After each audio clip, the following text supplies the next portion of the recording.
বিশেষ কোটায় তারা চাকরি পাচ্ছে। আর যার ফলে যেটা হয়, ওই কোটায় ডাক্তার ইঞ্জিনিয়ার হয়ে যেমন আপনার রডের বদলে বাঁশ দেয়, ইঞ্জিনিয়ার হয়ে ডাক্তার হয়ে পেটের মধ্যে চাকু রেখে অপারেশন করে ফেলে। যোগ্যতা থাকা সত্ত্বেও পরীক্ষা দিয়ে প্রতিযোগিতায় টিকে তারা চাকরি পাচ্ছে না। আর অপেক্ষাকৃত কম যোগ্যতা নিয়ে বিশেষ কোটায় তারা চাকরি পাচ্ছে। আর যার ফলে যেটা হয়, ওই কোটায় ডাক্তার ইঞ্জিনিয়ার হয়ে যেমন আপনার রডের বদলে বাঁশ দেয়, ইঞ্জিনিয়ার হয়ে ডাক্তার হয়ে পেটের মধ্যে চাকু রেখে অপারেশন করে ফেলে। এই ধরনের কোটার মাধ্যমে মেধাবীদেরকে অবমূল্যায়ন করে আমি মনে করি যে কম যোগ্যতা সম্পন্ন ব্যক্তিদেরকে সুযোগ দিয়ে রাষ্ট্রের ক্ষতি করা হচ্ছে। সেই জায়গা থেকে আমরা আন্দোলন করলাম এই বৈষম্যের বিরুদ্ধে। তারপরে বাংলাদেশে বলা চলে বিশেষ করে গত 18 এবং 19 যদি দেখেন যে বিশেষ করে এই দুই বছরে যে বাংলাদেশে গত যে ছাত্র আন্দোলন হয়েছে অনেকদিন পরে, কোটা সংস্কার আন্দোলন, তারপরে নিরাপদ সড়ক আন্দোলন, সেই আন্দোলনগুলো করেছি আমাদের তো ওইভাবে কোনো রাজনৈতিক ভাবে মাদার অর্গানাইজেশন ছিল না। আমরা দেখেছি যে আমাদের কার্যক্রমগুলো প্রচার প্রসারে প্রবাসীরা অত্যন্ত আন্তরিক এবং আমাদের সহযোগিতায় তাদের একটা আন্তরিকতা ব্যাপক মাত্রায় লক্ষ্য করা যাচ্ছিল।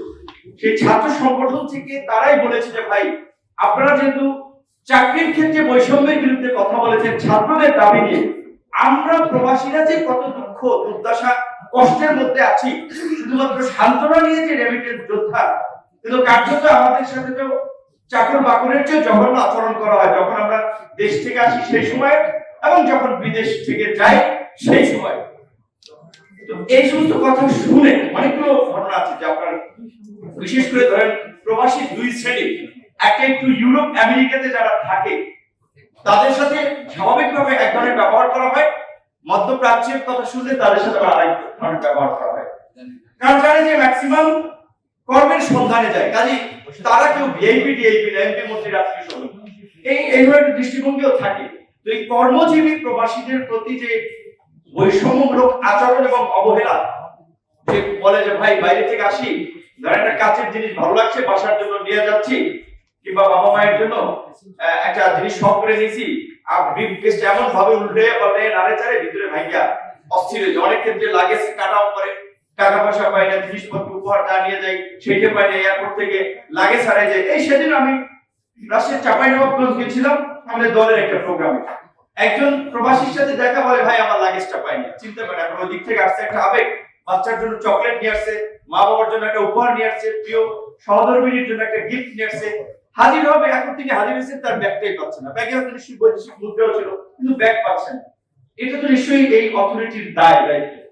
খোকন ভাই যেটা বলেছে সেটা ঠিক, যে কার্যত আমাদের এই যে এতগুলো দূতাবাস আছে, দূতাবাসগুলোতে বিভিন্ন সেকশন আছে, কিন্তু কার্যত শ্রম উইংয়ে যারা কাজ করেন কিংবা সেবা দেওয়ার যারা দায়িত্বে থাকেন, আমি 4টা দেশ সচক্ষে দেখে এসেছিলাম গত বছর মিডল ইস্টে, ওমান, কাতার, সৌদি আরব, সংযুক্ত আরব আমিরাত, 4টা দেশে গিয়েছিলাম। প্রবাসীদের সাথে সরাসরি কথা বলেছি, তাদের কথাগুলো শুনেছি। ম্যাক্সিমামই কমন অভিযোগ যে ভাই পাসপোর্টটা নবায়ন করতে দালালদের টাকা দিয়ে নবায়ন করতে পারতেছি। কেন ভাই পাসপোর্ট নবায়ন করতে দালালদের টাকা দিতে হবে? আপনারা ডিজিটাল বাংলাদেশের কথা বলেন, স্মার্ট বাংলাদেশের কথা বলেন, পাসপোর্ট নবায়ন তো অনলাইনে হবে, অ্যাপ্লাই করে আপনারা দিয়ে দেবেন যদি তার কোনো ক্রাইম না থাকে। এবং আমাদের দেশে যে পাসপোর্ট করতে গিয়ে প্রথম হয়রানি প্রবাসীরা তো শিকার হয়, সাধারণ প্রবাসীরা পাসপোর্ট করতে গিয়ে বাইরে গেলে একটা পাসপোর্ট লাগবে, দালাল ছাড়া পাসপোর্ট পাওয়া যায় না। দালালের আখড়া হচ্ছে এই পাসপোর্ট অফিস। এখন একজন নাগরিকের এনআইডি বা পরিচয়পত্র থাকা মানেই তো তিনি পাসপোর্ট হোল্ড করতে পারেন, এটা তো তার নাগরিক অধিকার। এইটার জন্য কেন তথাকথিত ভেরিফিকেশনের নামে নাগরিকদের হয়রানি করতে হবে? আমি ডাক্তার বিপি থাকাকালীন অবস্থায় 3টা বিশ্ববিদ্যালয়ের, আন্তর্জাতিক বিশ্ববিদ্যালয়ের ইনভাইটেশন পেয়েছিলাম, পাসপোর্ট না থাকার ফলে যেতে পারিনি, কারণ আমি যতদিন দায়িত্বে ছিলাম ততদিন দেওয়া হয়নি। এইভাবে রাষ্ট্র নাগরিকদের প্রতি যে অবিচার করছে সেটা একটি দৃষ্টান্ত। বিশেষ করে আমরা যদি প্রবাসীদের নিয়ে কথা বলি, আজকে যেটা শিরোনাম কর্মক্ষেত্রে প্রবাসীদের সুরক্ষা, কার্যত আমি প্রবাসী ভাইদেরকে বলবো এই দেশটাই এখন সবচেয়ে বড় অরক্ষিত। মেজর জলিল যেটা বলেছিল যে অরক্ষিত স্বাধীনতাই পরাধীনতা। আজকে আমাদের দেশটাকে এই আওয়ামী লীগ গত 16 বছরে এতটা অরক্ষিত করেছে, এখন কার্যত আমরা একটা পরাধীন জাতির মতোই বসবাস করছি। সাইফুল ভাই যেটা বলেছেন, বিরোধী দল করাটা কার্যত এই দেশে এখন গুরুতর অপরাধ। বিরোধী দল করাটা, তাদের কোনো মান সম্মান নাই, তারা ব্যবসা করতে পারবে না, চাকরি করতে পারবে না, তাদের জীবনের কোনো দাম নাই। এখানে কথা বলতে বলতে মহিত স্যারের বিশেষ সহকারী বলছিলেন, গতকালকে ছাত্র দলের এক নেতাকে তুলে নিয়ে গেছেন নম্বরযুক্ত গাড়ি, গাড়ির নম্বর আছে, কিন্তু এখন পর্যন্ত তাদের শিকার যায়নি। তো এই নম্বরযুক্ত গাড়ির এই গুম বাহিনী, এরা কোন বাহিনী? স্বাধীন দেশে বিএনপির স্থায়ী কমিটির সদস্য সালাউদ্দিন ভাই ঢাকা বিশ্ববিদ্যালয়ে, আমাদের বড় ভাই ঢাকা বিশ্ববিদ্যালয়ে পড়াশোনা করেন, সবাই আমরা ছিলেন, মন্ত্রী ছিলেন। উত্তরা থেকে তাকে তুলে নিয়ে গেল আমাদের আইন শৃঙ্খলা বাহিনী, তাকে পাওয়া গেল ভারতের শিলংয়ে। কিভাবে ওইখানে গেল? আমাদের আইন শৃঙ্খলা বাহিনী এইভাবে ভারতের সাথে বাংলাদেশের বিরোধীদের নির্মূল করার জন্য, গুম খুন করার জন্য তারা চুক্তি করে কাজ করছে। এবং ভারতের আচরণটা কি? তিনি তো বাংলাদেশের একটা ক্ষমতায় ছিল, একাধিকবার রাষ্ট্র ক্ষমতায় ছিল, সর্বোচ্চ ফোরামের একজন মন্ত্রী, তাকে এখন পর্যন্ত ফেরত দিয়েছে। ভারতের যে আচরণ, এটা আমাদের কাছে দিন দিন পরিষ্কার। আজকে জাফরুল্লাহ চৌধুরীর সকালে এখানে স্মরণ সভা ছিল মুক্তিযোদ্ধাদের উদ্যোগে, আমি ছিলাম, জাফরুল্লাহ চৌধুরীর সাথে কাজ করেছি, কাজ থেকে দেখেছি। তিনি পরিষ্কারভাবে বলেছেন যে ভারত আমাদের জাতীয় নিরাপত্তার জন্য সবচেয়ে বড় হুমকি, ভারত এই দেশের মানুষের সবচেয়ে বড় শত্রু। এইটা যদি মনে করে এই দেশের মানুষ বুঝতে না পারে, তাহলে এই দেশের মানুষের কপালে শনির দশা আছে, খারাপই আছে। এটি তিনি বলেছিলেন প্রেস ক্লাবে, বিভিন্ন প্রকাশ্য অনেক প্রোগ্রাম, যেই কারণে তিনি কিন্তু 17 বছর ভারতের ভিসা পান নাই। এখন কথা হচ্ছে ভারতের মতো প্রায় 4500 ল্যান্ড বর্ডার আমাদের সাথে, তো প্রতিবেশীর সাথে আমরা যুদ্ধ ঘোষণা করব ভারতের মতো একটা দেশের সাথে? না, আমরা তো যুদ্ধ ঘোষণা করতে চাই না, আমরা তো একটা বন্ধুত্বপূর্ণ সম্পর্কই চাই। কিন্তু ভারত যখন আমাদের দেশের পুলিশ প্রধানকে হবে, প্রধান বিচারপতিকে হবে, সেনা প্রধানকে হবে, সাংবিধানিক নিয়োগের মতো জায়গাতেও হস্তক্ষেপ করবে, রাজনীতিতে কারা এমপি মন্ত্রী হবে, মেয়র হবে, ডিপ্লোমেট হবে, এইটা যদি ভারত নির্ধারণ করে দেয় এবং কারা সরকার গঠন করবে সেটা যদি ভারত ঠিক করে দেয়, তাহলে তো এই দেশের জনগণ ভারতকে বন্ধু ভাবতে পারে না। যার ফলে এই একতরফা দামি নির্বাচনে সমগ্র ইউরোপ এবং মার্কিন যুক্তরাষ্ট্র বাংলাদেশের গণতন্ত্রের পক্ষে যেভাবে জোরালোভাবে দাঁড়িয়েছে, ভারত তার বিপরীত আকাঙ্ক্ষায় দাঁড়িয়েছে, যে কারণে এই দেশের মানুষ নির্বাচনের পর সম্প্রণোদিত হয়ে শুধু বাংলাদেশ নয়, আন্তর্জাতিক পরিসরেও ইন্ডিয়ান পণ্য বয়কট করছে এবং ভারতের আধিপত্য আগ্রাসনের বিরুদ্ধে প্রকাশ্যে আন্দোলন, সংগ্রাম, মিছিল, মিটিং করে যাচ্ছে। এবং এটা আরো তীব্র হবে যদি ভারত তার চরিত্রের বদল না করে। নিশ্চয়ই আপনারা একমত না, ভারত আমাদের যে আধিপত্য এবং আগ্রাসন চালাচ্ছে, আপনারা কি মনে করেন চালাচ্ছে? ভারতের আগ্রাসনের বিরুদ্ধে কি আপনারা সোচ্চার হতে চান? অবশ্যই দেশ রক্ষার জন্য আমাদেরকে এই আধিপত্যবাদ এবং আগ্রাসনের বিরুদ্ধে সোচ্চার হতে হবে। সাইফুল ভাই বলেছেন, খোকন ভাই বলেছেন, এটিকে আওয়ামী লীগের দলীয় সম্পত্তি না প্রধানমন্ত্রীর পৈতৃক সম্পত্তি, যে তিনি চলে যাওয়ার পরে কে এই সম্পত্তি মালিক হবে, তিনি উত্তরাধিকার নির্ধারণ করে দিবেন যে কে আপনার রাষ্ট্র চালাবে। জনগণ যাকে ভোট দেয়, জনগণ যাকে নির্বাচিত করে তিনি রাষ্ট্র চালাবেন, তিনি সরকার প্রধান হবেন, সেটা আপনি নির্ধারণ করেন কি? এটা আপনার নির্ধারণের এখতিয়ার না। আপনার দলের দিকে আপনি তাকিয়ে দেখেছেন, আপনার মৃত্যুর পরে আপনার দলকে চালাবে। আপনার দল কি বঙ্গবন্ধু মারা যাওয়ার পরে যেভাবে 5 ভাগে ভাগ হয়েছিল, মিজানুর রহমানের নেতৃত্বে একজন, কামাল হোসেনের নেতৃত্বে এক খণ্ড, অমুকের নেতৃত্বে এক খণ্ড, আপনার মৃত্যুর পরে আপনার অনুপস্থিতিতে আপনার দল কয় খণ্ড হবে একবার তাকিয়ে দেখেছেন? কে আপনার উত্তরাধিকার? জয় ভাগিনা, সে তো বাংলায় ভালো করে বলতে পারে। পুতুলের কথা বলছেন, শুনছে অনেকে বলছে যে পুতুলকে পরবর্তী উত্তরসূরি তৈরি করার জন্য ইন্ডিয়াও হেল্প করতেছে, যেই কারণে বিশ্ব স্বাস্থ্য সংস্থা রিজিওনাল কান্ট্রি ডিরেক্টর বা আঞ্চলিক আপনার এই কর্মকর্তা নির্বাচনের ক্ষেত্রে ভারত খুব সহযোগিতা করছে, তার অফিস ভারতে, যাতে তাকে নার্সিং করতে পারে ভারত এখন থেকে। সেটা কি সম্ভব?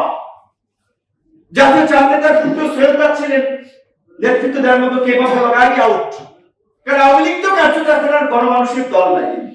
প্রথমত এটা হচ্ছে মানে লুটেরাদের দলে পরিণত হয়েছে, দুর্বৃত্তদের দলে পরিণত হয়েছে। আজকে নির্বাচনকে কার্যত নির্বাচনে পাঠিয়ে দিয়েছে। 139টা উপজেলায় নির্বাচন হয়েছে, তারা মুখে বলছে 5 থেকে 20% ভোট পড়ছে, কার্যত ভোট 10%-এর বেশি পড়ে না।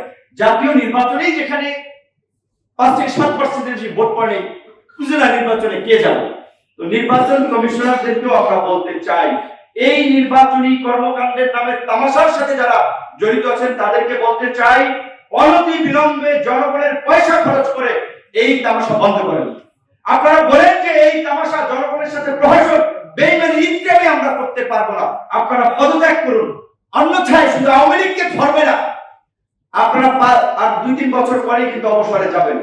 জনগণ কিন্তু রাস্তাঘাটে ক্ষমা করবে না, কারণ আপনারা জনগণের সাথে তামাশা করছেন, মস্করা করছেন, কিপটামি করছেন এবং আওয়ামী লীগের এই অপকর্মের সহযোগী হচ্ছেন। কাজী 1 by 1 কিন্তু সাইজ আপনারা হবেন, বিরোধী দলকে মামলা দিয়ে সাইজ করবেন, জেলে নিয়ে সাইজ করবেন। স্বপ্ননিত জনগণের প্রতিরোধ কিন্তু রাজপথ থেকে গড়ে ওঠা শুরু হয়ে যাবে। পরিস্থিতি কিন্তু সেই দিকে যাচ্ছে, মানুষ আত্মরক্ষার্থে অবশ্যই পরিস্থিতিতে যা করা দরকার সেটা তারা করবে।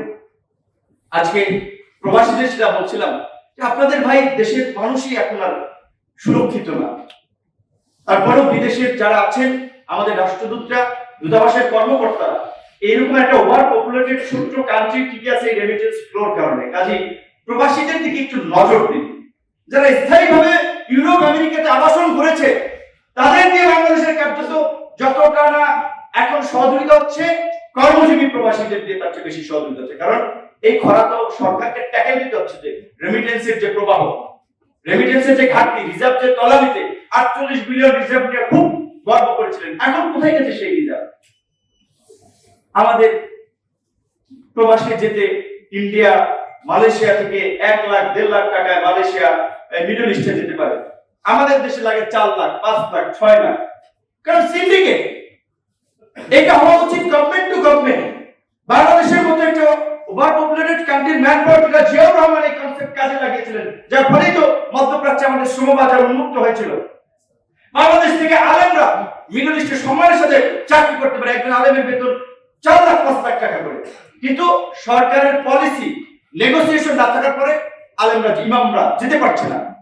মিডল ইস্টে আমরা সবজি রপ্তানি করতে পারি, পুরো বাজারটা ইন্ডিয়া দখল করেছে। ইন্ডিয়ার সবচেয়ে মিডল ইস্টের বড় সুপার শপ গুলো, চেইন শপ, লুলু, তারপর আরো কি সব ইন্ডিয়ার কোম্পানি।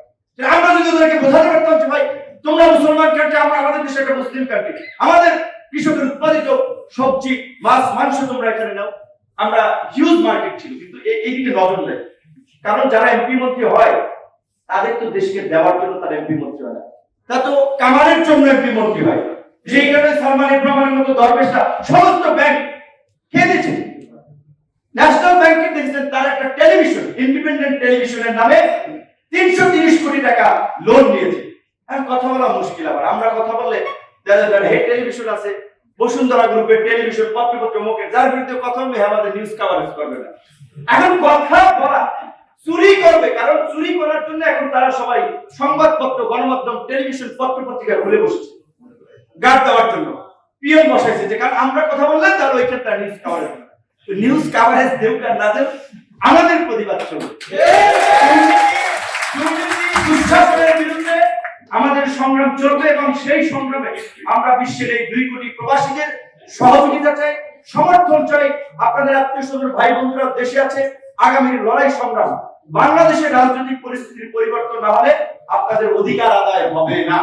কাজে সেই পরিবর্তনের জন্য আমরা লড়াই করছি। আপনাদের পরিবার, পরিজন, আত্মীয় স্বজন আমাদের সাথে থাকবে, আপনারা সমর্থন করবেন।